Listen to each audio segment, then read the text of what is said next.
Like, it would just make you think, like, that's an equivalent of, like, a Volt Tackle that, that might do draining moves or might boost health at the same time. That could be a broken thing if it actually got not in. Okay, you're grand now, but it looks of it. If he's not healing up after that. Yeah. Well, the fucker was that he finished me beforehand, so he would have been gone well before this, but yeah. Yeah. Okay. So I assume that was the grand. Now, you remember what I said about fan-made Mega Evolutions? Oh Christ, okay. Yeah. You ready for this? Ta-da! I mean, I like it. It's a Hydra.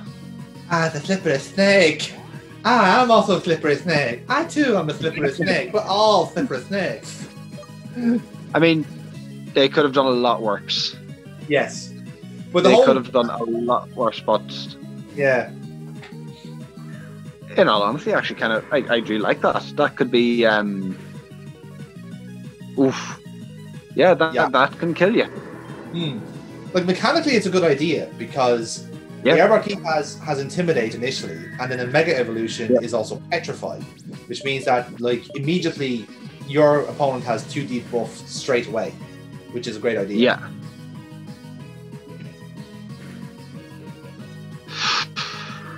Oof, but at least you burnt him. It did. And it seems to have full HP, which is good. And you seem to have wasted all the max potions. Yeah. So knowing that is a thing with the AI thinking, I actually do take advantage of that in the successful attempt, because ultimately you don't want to be like caught on the Mega when they're spamming the max potions. Is my thought process. At least if it's a case like they have the defensive tank and you can manage the hits, that's the way I would do that. And yeah, you just jump straight into the next battle. You don't have a chance to re-heal. Oh damn, okay. Yeah. Feck. Now granted, they only have 4 Pokemon between them, but they're big hitters, like. 4 each, no? 4 each, yeah, sorry. Not between them. You're not gonna survive. You're not gonna survive this.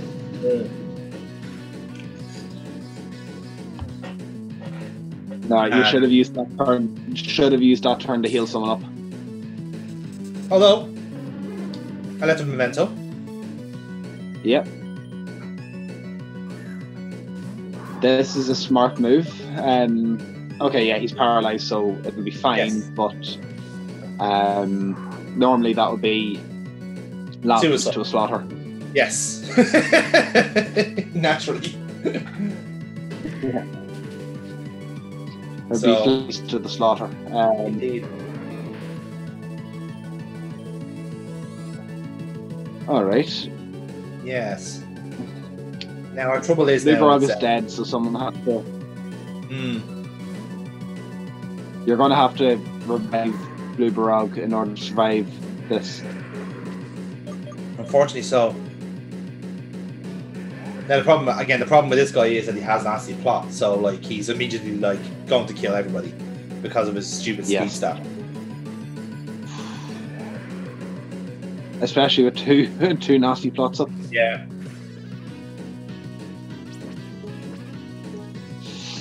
Oof. That's that done. Yep. There's no surviving that. No. And no, Metalinks will not have the health to survive it.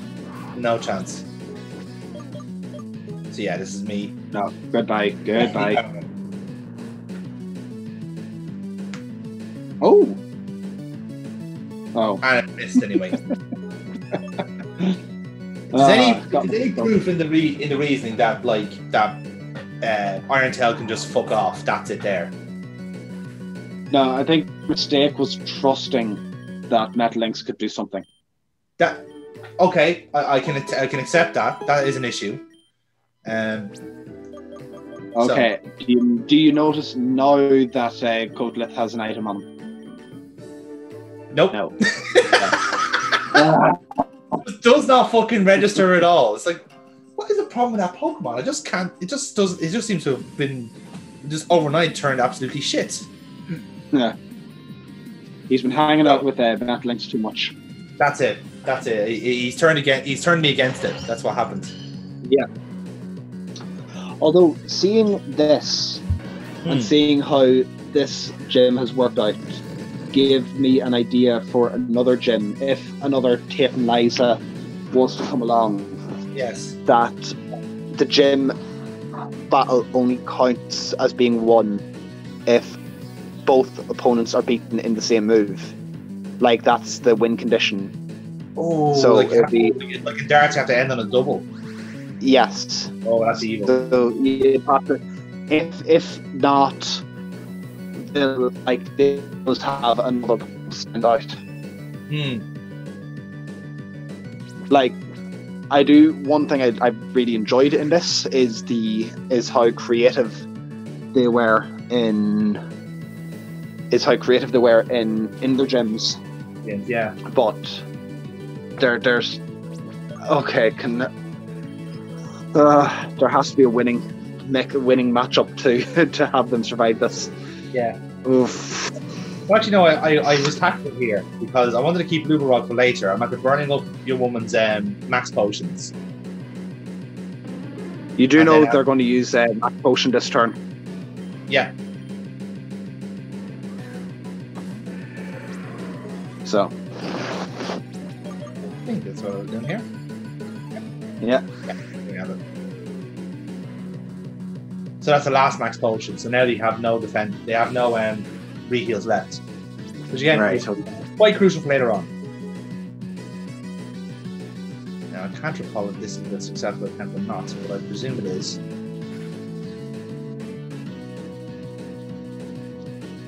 Yeah. Flare Blitz with a Flareon is some fucking fierce combination.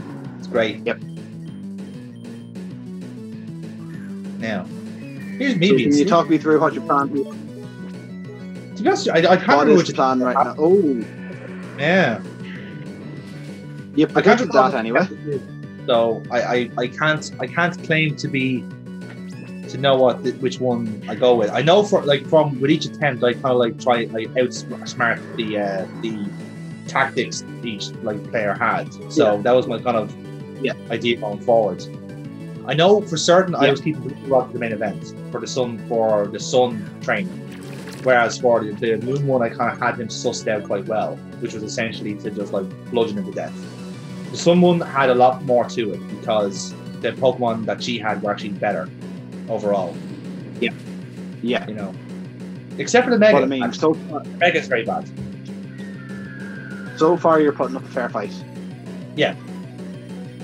Oh yeah, I'm literally just ducking and weaving here. This is all I'm doing. I'm really treading water here, But it does seem like you've just thrown your Ampharos to the wolves. That was the only reason. Yeah. As soon as you see the Flareon, you know, right, something's going to die to this. Ampharos. Yeah. And you can see that the Gelatin has a ridiculous fucking special attack as well. Yeah. Right.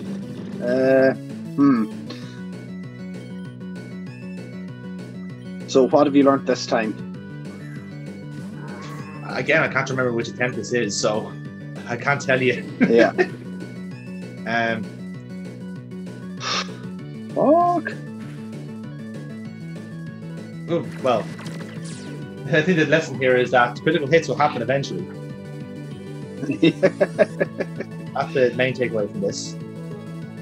Okay. I was going to give off to you for swapping out on the Maxi, but this appears to be fait accompli. So unless I start reviving at this point, which will be fascinating considering we still have a battle to do.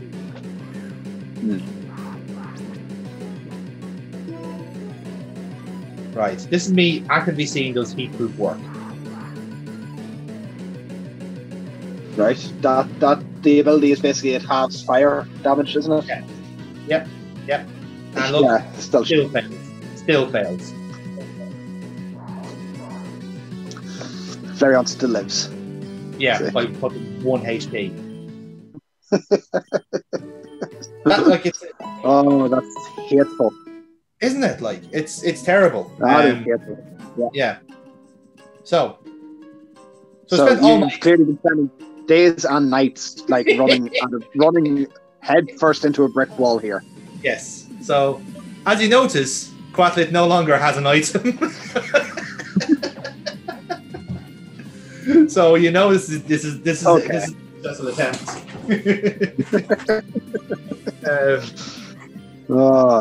Okay. And yes, there is a significant jump level on an error. So let's have a look. Yeah.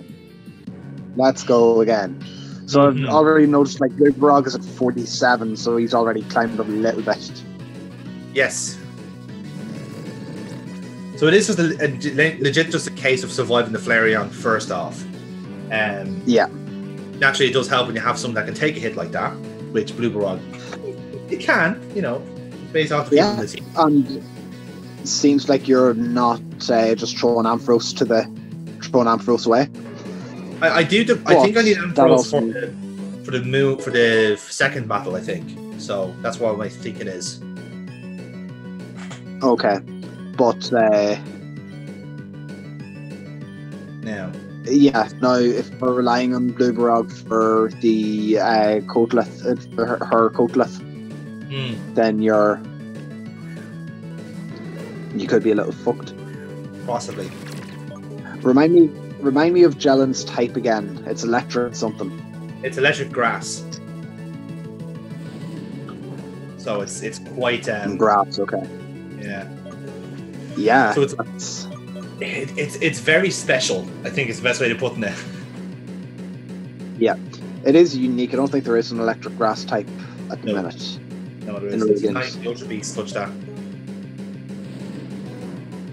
Probably for good reason, actually. It's quite a broken type combination now that I think of it. Yeah. That could be it could have been a great one to add in. Maybe, again, there's always the next generation. There is. There is. Actually, there we go. We have the 25-year anniversary happening in 2021. I don't know if you're aware. I do, yes. It's the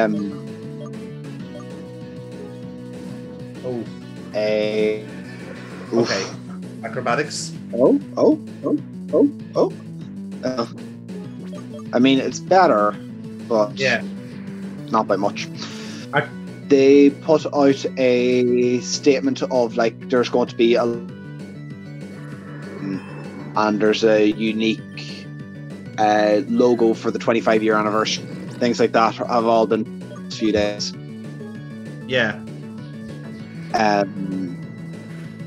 So if we want to put guesses down as to what it will be the lineup for 2021 for the Pokemon game, for the Pokemon series. I don't know, man. Like it could go either way. Like, I mean, they've already done the G1, the Generation 1 remake, so like they can't go back to that well again. I mean, like 4 remakes is taking the piss at this point.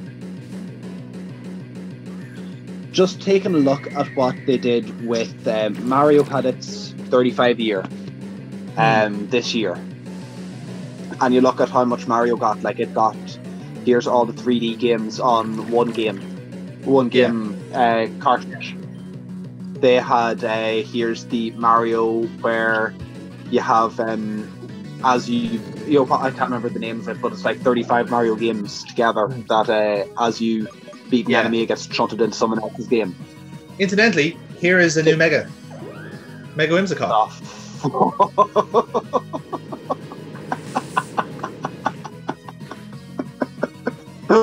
What the fuck was that? Mega Whimsicott. And watch this shit. Level 60, one-shotted by a sludge wave. It is Grass and Fairy. Yes. And it is a glass cannon. It is. 100%. You finally beat her. Indeed. And not only that, but we saved 4 Pokemon for battle number 2. So, yeah, this one's actually going quite well. Shockingly. Lovely. No, yeah. But no, yeah. So, what would you think might be on the cards for getting put out this year? Well, okay, so like Pokemon Snap is going to start all this off, isn't it? Like that was due for release like December, so give or take a month or two with the coronavirus, and you're probably looking at a 2020 release on that front, right? So that will start it off. Yeah. I would not be surprised if a similar project to like Pokemon XD comes out, but I would not be holding out for it because I think the priority is like the casual game. So I think they're going to be really hammering home Pokemon Go, Pokemon Masters, all that shit.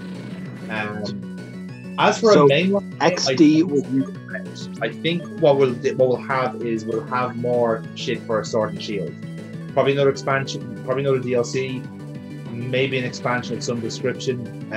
I do think they're onto a winner with have everything there in that.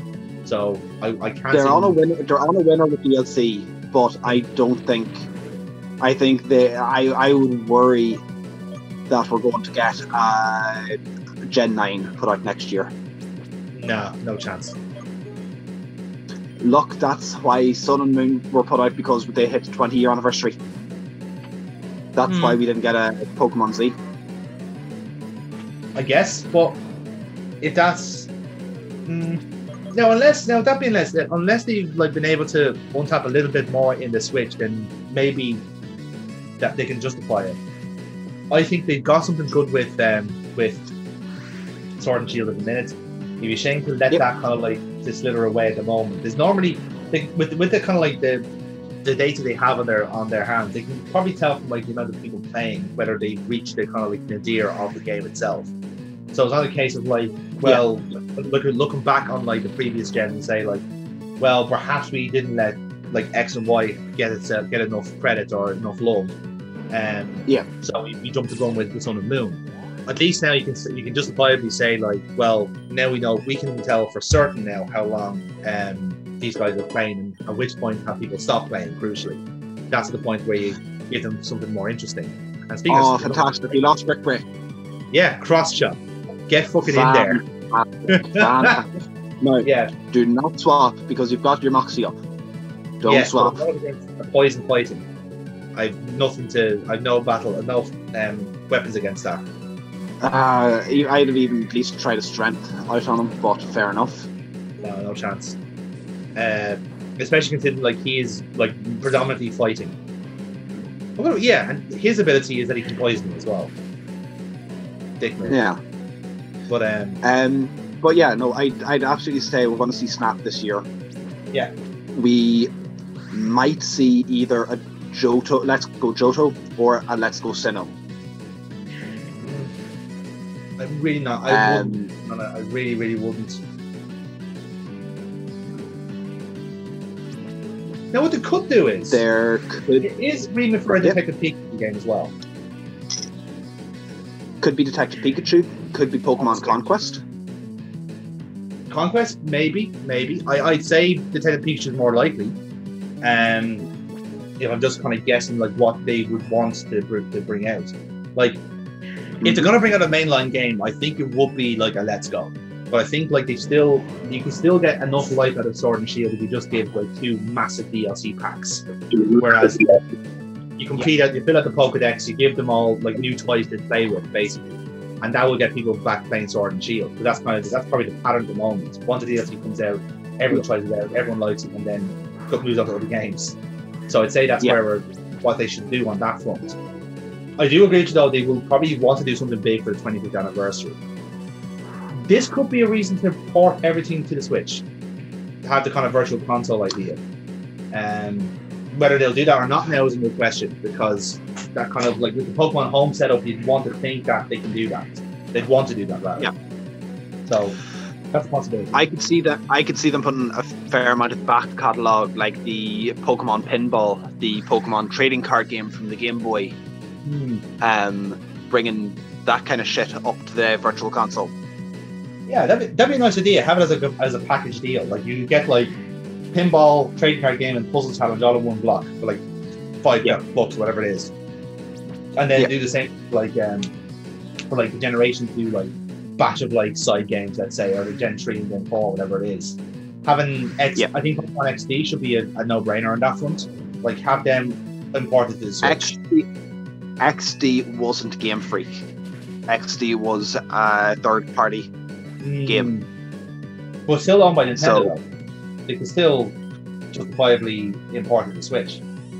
Yeah, very true. No? Very true. No, I'd love to see XD put out onto.